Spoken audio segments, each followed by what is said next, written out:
ఈ ఒక్క చిత్రం చాలు ఎంత కఠినమైన పనిని ఎంత దృఢ విశ్వాసంతో చేశాడో చెప్పడానికి. ఎందరో వీరుల కృషి ఈ భగవద్ధ్వజం. మళ్ళీ రామరాజ్యం వచ్చేస్తోంది. గాలికి రెపరెపలాడుతున్న ఆ జెండా సాక్షిగా ఈ దృశ్యాన్ని ఆవిష్కరించిన కొత్త భారతాన్ని చూడబోతున్నాం. సనాతన విశిష్టతను ప్రపంచానికి ఇక మళ్ళీ పరిచయం చేయబోతున్నాం. దీక్ష, పట్టుదల, దృఢ సంకల్పం ఉన్నవారికి దైవం వెనకే ఉండి భుజం తట్టి మరీ నడుపుతాడనడానికి ఇంతకన్నా నిదర్శనం ఏం కావాలి?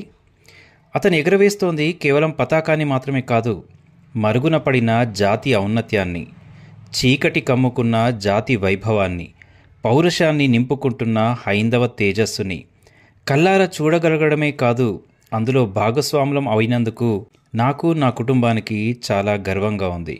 జై శ్రీరామ్.